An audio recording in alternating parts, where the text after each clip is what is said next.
Hi, I'm Beth Allen, and I've been with Greer Walker for over 10 years. I lead our not-for-profit practice at Greer Walker as a Senior Assurance Manager. Through that, I get to work with nonprofits in the community on their financial statement audits.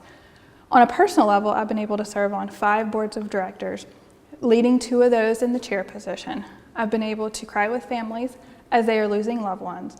I've been able to work with children and families to make sure that they have what they need in the Charlotte area, as well as worked in education in the nonprofit arena. Today, we are going to learn the financial role of the board of directors. That role includes financial oversight, the common use of financial statements, understanding those financial statements, financial statement review checklists, routine tax reporting requirements, understanding the Form 990 and the filing requirements, as well as key financial and governance policies. As we start the financial aspects roles of a board member, I'll remind you that the Lee Institute teaches 4 roles of a board member, those being financial oversight and fiduciary duty, resource development and fundraising, partnership with the CEO, and strategic planning. The duties of board members are the duty of care, acting with good faith and care of an ordinary person in the best interest of the organization, the duty of loyalty to avoid conflicts of interest, and the duty of obedience to ensure that the organization carries out the mission as defined in the operating documents. In that fiduciary role, our duty is to watch the finances of the organization and to do the best that we can with those. We also have a role to be strategic and generative in helping the organization to grow. Through this process, we will be approving the budget, monitoring the financial statements, making sure that we install and monitor the internal controls of the organization. Internal control monitoring is very difficult in an organization due to the size. It's hard to have good segregation of duties and controls, but it falls on the board's strategic and generative roles to help maintain those internal controls.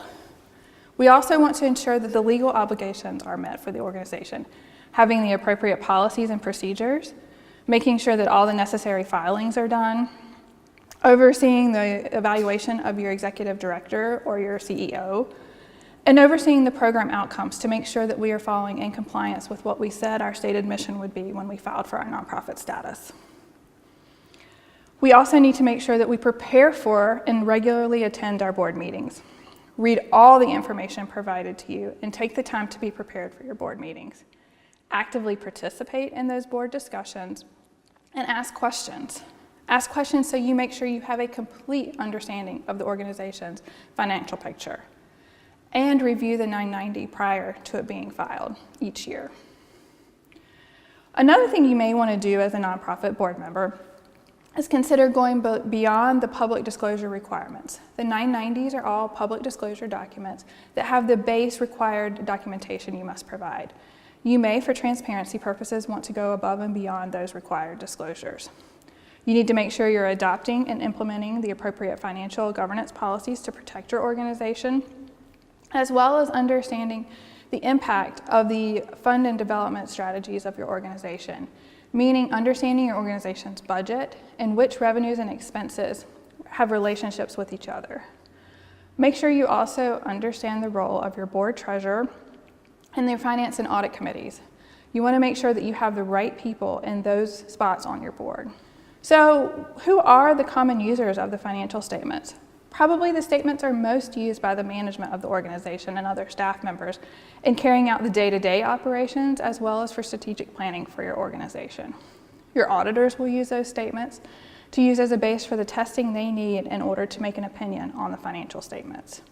Your donors and funders use those statements in order to see the financial health of the organization and to help provide funding for your organization's needs. Bankers and lenders use the financial statements to understand the viability of the organization prior to lending, as well as throughout the lending period. The IRS and other governmental agencies will use the statements along with the 990 to ensure that you are following the mission that you said you were going to do. The board of directors use these statements to help manage and govern the organization to make sure that the missions and priorities, as well as strategic plan, are being achieved. So since we've talked about the financial statements and the role that the board of directors will have in those statements, I thought we would go through Accounting 101. So accounting helps an organization identify how much money has been received and spent. Where is our money coming from and where is our money going? How much cash do we have on hand? How much do we need to raise? What do we want to buy? What do we need to use the money to support? Keep in mind that good accounting can help in obtaining grant funding to help your organization continue to move forward. So when we think about the financial statements, there are several different financial statements you'll be looking at on a regular basis. The first one is the statement of financial position. You may have also heard it called the balance sheet. This is a snapshot in time of your organization's balances. Your assets less your liabilities equal your net assets. And your net assets are divided into 3 categories. Your unrestricted, which means there are no restrictions by the donor on those net assets. Temporarily restricted net assets, which will have your time and or purpose restrictions on them, as well as your permanently restricted net assets, which are held in perpetuity. People often think of these as the endowments of an organization in which the corpus can't be spent, only the earnings off of those. In helping to understand the statement of financial position, we have a few examples here of some assets that you may see. See current assets of cash, accounts receivable, pledges receivable, non-current assets being your property, plant, and equipment, current liabilities, your accounts payable, your accrued expenses. You may have long-term debt, as well as your net assets. We're often asked, what would be a great number for net assets for an organization? And that question is usually answered with, it depends. And it does based on the organization. But a couple of things you want to keep in mind is that you want to make sure you have sufficient unrestricted net assets for your organization. You want to think about reserves. If you're a capital-intense organization with a lot of plant, property, and equipment, you may want to have maintenance reserves. If you're an organization heavy in technology, having technology reserves will be important for your organization, as well as thinking of how many days operating cash you may want to have on hand should something happen to your cash flow. The next statement that you'll often see in your financial statements is called the statement of activities. It can also be referred to as your income statement. So when you think of these, you want to think of your different sources of income. Those can come in 2 main categories. One resulting from an exchange transaction or a program or service fee, often referred to as earned income or support income. These are resources that are given by donors and just contributed to the organization. There's no services received, also called contributed income. When you're thinking about reviewing your statement of activities, critical areas for review would be your budget to actual, forecast. And when you're thinking forecast, it's your actual expenditures you know have happened and are going to happen, along with expected revenues and expenditures. Your revenue and support, and the breakdown between whether that may be program or earned revenue versus your contributed revenue. Trends, looking at your income statement over a period of months, comparing month by month or year by year to see if you're moving in one general direction, as well as the bottom line. Do you have a net income or a net loss? Statement of cash flows is the next statement that may be included in your financial statement package. And this will often convert your accrual-based accounting into a cash basis format. A couple areas to look at for review there. The bottom line, what are my total changes in net cash? Is it positive or negative? What are the trends? Is my cash balance tending to trend up or trend down? What's my cash flow from operations? We would always want this number to be positive in that your operations are turning positive cash flow. And how many days of operating cash am I maintaining on hand? The longer, the better should you have a period of a decline in your revenue sources. The next statement you may see is your statement of functional expenses. These are only required statements as a part of the audit for voluntary health and welfare plans. However, many organizations will include them because it's a good way for an organization to understand their expenses. You see them by their nature, so your salaries, your benefits, payroll taxes, rent, depreciation. Those are some examples. And also by the function. What portion of these are allocated to program expenses versus management in general and fundraising? Once you've got your set of financial statements, you probably want to go through a kind of financial statement review. And here's a quick checklist of items that you could be looking for when you're doing your financial statement review. On the statement of financial position, do we have any unusual trends?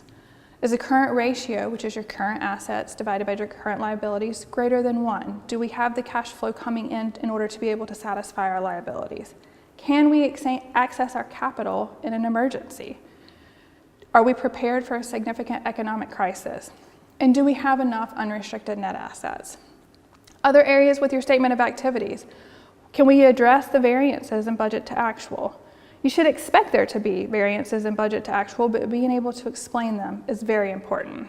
Are we overly dependent on one source of fundraising or one source of our program revenue? Is revenue increasing as fast as our expenses are? Do our bottom line meet our expectations? And are we continuing to forecast? And then based on the budget to actual, can we see where we're headed? When we look at the statement of cash flows, are we using more cash than we generate? How does the overall activity compare to prior years? Do we have positive cash flow from operations? And do we have at least 60 days of operating cash? That would be the bare minimum we would recommend, and many organizations look to have 3 to 6 months operating cash on hand. For cash flow projections, are we performing them? It's important for organizations to be performing those cash flow projections. What are they telling us? And are we able to ensure we have cash flow to meet the mission, priorities, and strategic plan of our organization? Other sources of information that you may see when you're looking at your financial statements. If your statements are audited, did we get a clean audit opinion? If not, do we understand why? Do we have any footnotes in our audited financials that create any concern for us? Are we complying with our loan covenants?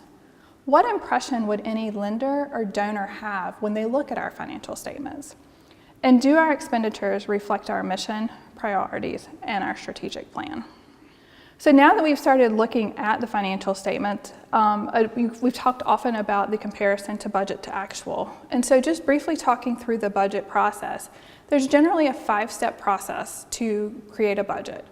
It begins with assembling the team and preparing the actual budget, but then it concludes with monitoring the budget. Monitoring the budget is probably one of the most important parts of the budgeting process.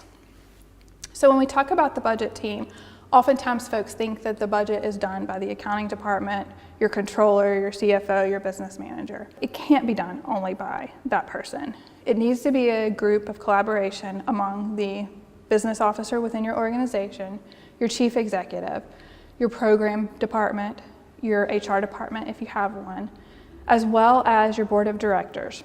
The budget process is a multi-step process as well.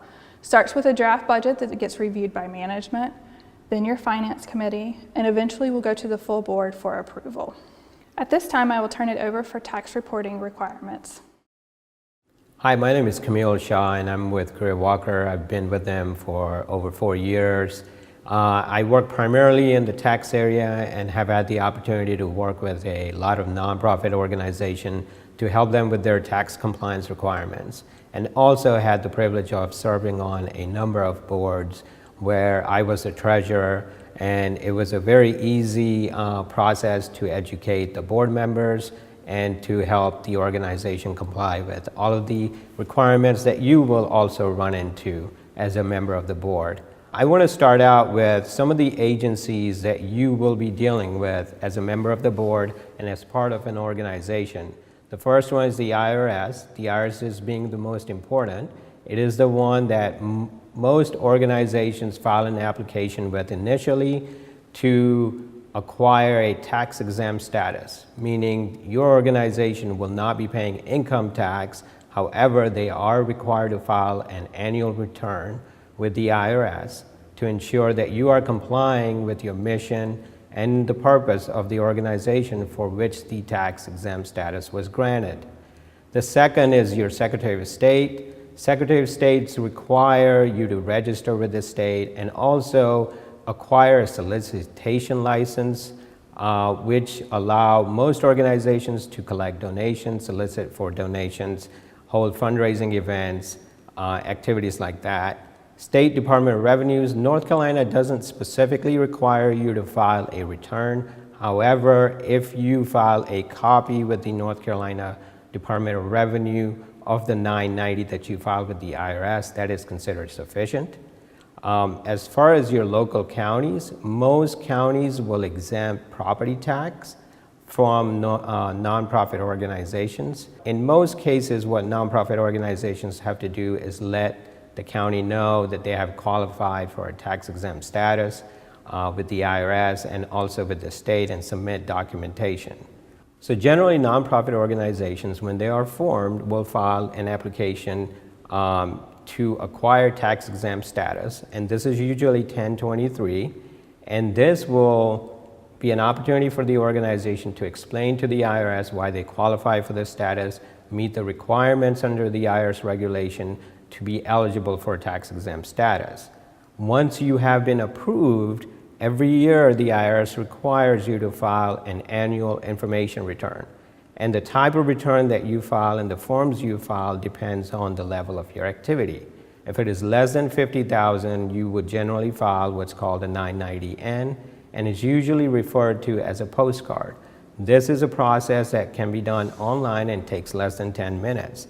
As your organization grows and your revenues grow and the value of your assets grow, you could end up having to file a 990. And this is very common for a much larger organization where more information is required in terms of who is serving on your board, how much compensation your officers receive, what type of internal policies you have. And we'll walk through some of the more common items on a 990 as we go through this process. The last one I want to talk about is the 990T, and this is in addition to your annual 990 requirement that you file with the IRS. This has to do with any activity that the organization is engaged in that is not related to the purpose of the organization could subject them to income tax. So this is something you need to work with your auditor and within the organization to ensure that you minimize this type of income. One example of this type of income is advertising, which could result in unrelated business income tax on that type of revenue. Generally, 990s are due on the 15th day of the 5th month. For calendar year organizations, this is May 15th. For fiscal year organizations that end their tax year on June 30th, this is usually November 15th. There are extensions available, but I encourage you to file the return in a timely manner. If you fail to file a 990 for 3 consecutive years, the IRS can revoke your exemption. One thing to remember about your 990 filings is open to the public. Everyone, including donors, your employees within the organization, board of directors, and other organizations can view the 990 online. Now I'm going to give you a quick overview of Form 990 and certain components that are very common to most organizations. The first page is a summary of your financial statements and your mission. This gives you a snapshot of your organization. The second part, very important, is a summary of the programs and services your organization provides and the money that it uses and dedicates to those programs and services. This is an opportunity for your organization to advertise your program and show what you have accomplished during the year. The checklist, which you will see in most 990, consists of several pages. The questions on this checklist are directed as trying to find out whether you are engaged in any type of lobbying activity, whether there are any related party transactions, whether your organization is fulfilling its obligation to the community, and every question that is answered yes includes a schedule, which you must complete and provide additional information related to the question. One of the checklists deals with governance, management, and disclosures. This is focused on trying to figure out whether there are any related party transactions between members of your board and the organization. For example, if a member of your board is an attorney and is providing legal services, then the answer would be yes on one of the checklists, and you would have to provide additional information like the compensation received by the attorney. Statement of expenses. This is a very important schedule. What it does, it divides the organization's activities into 3 components. How much money is spent on management, how much money is spent on programs and services, And if you have fundraising activities, how much money is spent on fundraising activity. Donors use this information to determine whether they want to donate to your organization based on the amount of money you're spending on your compensation. If you're spending a lot of money on payroll and little money on programs and services, it doesn't look very favorable for your organization. Compensation. Compensation for officers, board of directors are also disclosed on this form. This is, again, available to the general public. Some of the policies that you want to consider as a member of the board are conflict of interest, record retention and destruction policy, whistleblower policy, investment and spending policy, executive compensation policy, and gift acceptance policy. This is just a general overview of the 990s, and I hope you enjoy your time on the board as I have, learning more about your organization and the people you will be helping.